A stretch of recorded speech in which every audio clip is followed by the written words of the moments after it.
बिहार में एसआईआर की प्रक्रिया को लेकर सुप्रीम कोर्ट पहले ही चेतावनी दे चुका है कि अगर गड़बड़ी हुई तो वो सख्त कदम उठाएगा, चुनाव आयोग को छोड़ेगा नहीं। सुप्रीम कोर्ट में वोटर लिस्ट मामले की सुनवाई 8 अक्टूबर को होनी है, लेकिन वोटर लिस्ट में गड़बड़ी उससे पहले ही पकड़ ली गई है और सुप्रीम कोर्ट ने इसके बाद चुनाव आयोग को सजा सुना दी है। आयोग को सख्त चेतावनी भी दी गई है कि उसका काम निष्पक्ष चुनाव कराना है, किसी को फायदा पहुंचाने का काम नहीं है। तो आज हम अपनी इस स्पेशल रिपोर्ट में जानेंगे कि कैसे बीजेपी शासित राज्यों में निर्वाचन आयोग कर रहा है काम, विपक्ष क्यों ये आरोप लगा रहा है कि चुनाव आयोग बीजेपी के दबाव में कर रहा है फैसले, और क्यों बीजेपी को फायदा पहुंचाने के आरोपों के चलते सुप्रीम कोर्ट के निशाने पर आ गया है चुनाव आयोग। नमस्कार, मैं हूं अंशिता। एसआईआर और वोट चोरी मामले पर विपक्ष ने चुनाव आयोग की नींद उड़ा रखी है। जिस तरह राहुल गांधी वोट चोरी को लेकर सबूतों के साथ चुनाव आयोग की पोल खोल रहे हैं, उसने पहले ही चुनाव आयोग और बीजेपी की चिंता बढ़ा रखी है। नतीजा, अब चुनाव आयोग बैकफुट पर है और विपक्ष के दबाव में नजर आ रहा है, अपने फैसलों से यू टर्न लेता दिखाई दे रहा है। लेकिन सुप्रीम कोर्ट की नजर अब चुनाव आयोग पर है और वो किसी भी तरह चुनाव आयोग के साथ ढिलाई बरतने के मूड में दिखाई नहीं दे रहा है। दरअसल ऐसे दावे किए जाने लगे उत्तराखंड के चुनाव आयोग के खिलाफ सुप्रीम कोर्ट के एक फैसले आने के बाद। बता दें कि सुप्रीम कोर्ट ने उत्तराखंड राज्य निर्वाचन आयोग के खिलाफ सख्त एक्शन लिया। कोर्ट ने न केवल आयोग के असंवैधानिक स्पष्टीकरण पर उत्तराखंड हाई कोर्ट की रोक को चुनौती देने वाली याचिका खारिज की, बल्कि उस पर 2 लाख रुपए का यानी चुनाव आयोग पर जुर्माना भी लगा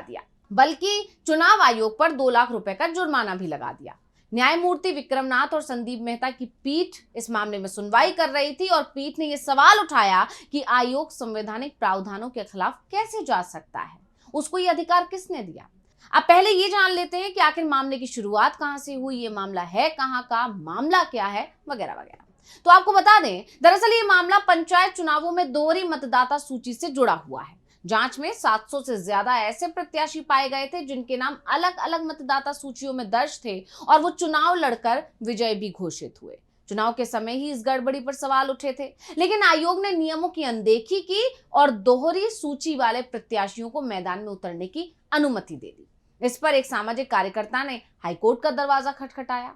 कोर्ट ने शिकायत को सही भी माना और दोहरी मतदाता सूची को अवैध करार दे दिया और आयोग को ऐसे प्रत्याशियों पर निर्णय लेने का आदेश दिया जो दोनों मतदाता सूचियों में जिनका नाम दर्ज था। तो उत्तराखंड हाईकोर्ट ने इस साल जुलाई में यह फैसला सुनाया था कि एसईसी का स्पष्टीकरण उत्तराखंड पंचायती राज अधिनियम 2016 के खिलाफ है।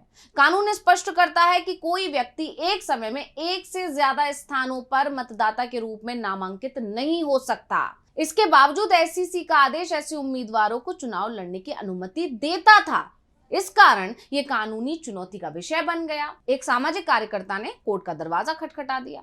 याचिकाकर्ता आयोग ने हाईकोर्ट में कहा था कि ऐसे अनगिनत मामले में जिसमें प्रत्याशियों के नाम कई मतदाता सूचियों में पाए गए और उनको चुनाव लड़ने की अनुमति दी गई। हालांकि चुनाव निकाय ने इस पर अपनी दलील दी, स्पष्टीकरण देते हुए कहा था कि किसी प्रत्याशी का नामांकन केवल इस आधार पर खारिज नहीं किया जाएगा कि उसका नाम एक से ज्यादा ग्राम पंचायतों, प्रादेशिक निर्वाचन क्षेत्र या नगर पालिका निकाय में दर्ज है। इसमें 2016 के अधिनियम की धारा 9 और उपधारा 6 और 7 को आधार भी बनाया गया था। उपधारा 6 कहती है कि कोई भी व्यक्ति एक से ज्यादा प्रादेशिक निर्वाचन क्षेत्र के लिए मतदाता सूची में या एक ही प्रादेशिक निर्वाचन क्षेत्र के लिए मतदाता सूची में एक से ज्यादा बार पंजीकृत होने का हकदार नहीं होगा। वहीं उपधारा 7 में लिखा है कि अगर किसी व्यक्ति का नाम नगर निगम, नगर पालिका, नगर पंचायत या छावनी के संबंधित किसी भी मतदाता सूची में दर्ज है तो उसे किसी भी प्रादेशिक निर्वाचन क्षेत्र के लिए मतदाता सूची में शामिल होने का हक नहीं होगा, जब तक कि वो ये ना दिखा दे कि उसका नाम ऐसी वोटर लिस्ट से हटा दिया गया है। इस पर उच्च न्यायालय ने कहा कि जब कानून में एक से अधिक प्रादेशिक निर्वाचन क्षेत्र या एक से अधिक मतदाता सूची में मतदाता के पंजीकरण यानी रजिस्ट्रेशन पर स्पष्ट रूप से रोक लगाई गई है तो ये एक वैधानिक रोक है। ऐसे में आयोग का दिया गया स्पष्टीकरण धारा 9 की उपधारा 6 और 7 के तहत रोक के उलट नजर आता है, यानी जो रोक है उसके विपरीत जाता हुआ दिखाई दे रहा है चुनाव आयोग। मगर चुनाव आयोग ने हाईकोर्ट के इस आदेश का पालन नहीं किया और सीधे सुप्रीम कोर्ट पहुंच गया। वहां भी उसे जबरदस्त फटकार लगी और सुनवाई के दौरान सुप्रीम कोर्ट ने कड़ा रुख अपनाते हुए कहा कि निर्वाचन आयोग कानून की व्याख्या नहीं कर सकता, उसका कर्तव्य सिर्फ चुनाव निष्पक्ष ढंग से संपन्न कराना है। कोर्ट ने आयोग की दलीलों को खारिज करते हुए हाईकोर्ट के फैसले को बरकरार रखा और राज्य चुनाव आयोग की कड़ी फटकार लगाई। साथ ही टिप्पणी की कि आप वैधानिक प्रावधानों के विपरीत निर्णय कैसे ले सकते हैं। इससे निर्वाचन आयोग की अब किरकिरी हो गई है और इस फैसले के बाद से विपक्ष भी चुनाव आयोग पर हमलावर हो गया है। यानी एक तरह से देखा जाए तो इस मामले ने विपक्ष के तमाम आरोपों पर मोहर लगा दी है।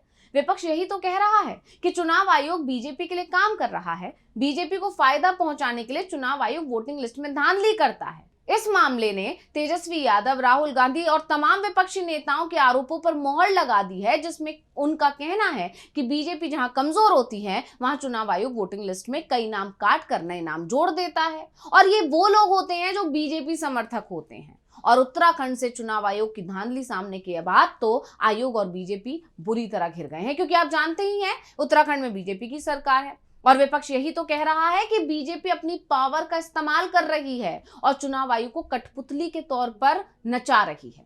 और अब सुप्रीम कोर्ट ने भी चुनाव आयोग पर 2 लाख का जुर्माना लगाकर यह बता दिया कि वो मान रहा है कि चुनाव आयोग वोटिंग लिस्ट में धांधली कर रहा है, वोट चोरी कर रहा है। तो सुप्रीम कोर्ट के इस फैसले के तुरंत बाद कांग्रेस ने भाजपा और चुनाव आयोग पर तीखा हमला बोला। अपने सोशल मीडिया एक्स पर एक पोस्ट में कांग्रेस ने कहा कि सुप्रीम कोर्ट ने वोट चोरी का पर्दाफाश किया है और आरोप लगाया है कि चुनाव आयोग सत्तारूढ़ भाजपा के साथ मिलकर काम कर रहा है। कांग्रेस ने भाजपा पर आरोप लगाया है कि उसने पहले नगर निगम चुनावों के दौरान मतदाताओं के नाम गांवों से शहरों में ट्रांसफर किए और फिर पंचायत चुनावों से पहले उन्हें वापस ग्राम सूची में जोड़ दिया। कांग्रेस के अनुसार जब इस रणनीति का विरोध हुआ तो भाजपा के कई सदस्य कई जगहों पर नए पंजीकरण करा बैठे, जिससे वो 1 से ज्यादा निर्वाचन क्षेत्रों में मतदान के योग्य हो गए। कांग्रेस ने यह भी आरोप लगाया कि मतदाता सूची में नाम दर्ज कराने के लिए 6 महीने के निवास नियम के उल्लंघन की बार-बार शिकायतों और रिमाइंडर्स के बावजूद राज्य निर्वाचन आयोग ने कोई कार्रवाई नहीं की और ऐसे उम्मीदवारों को चुनाव लड़ने की अनुमति दे दी। हाईकोर्ट ने हस्तक्षेप कर कार्रवाई का आदेश दिया, लेकिन राज्य निर्वाचन आयोग ने इसे चुनौती दी और अब सर्वोच्च न्यायालय ने आयोग को कड़ी फटकार लगाई है।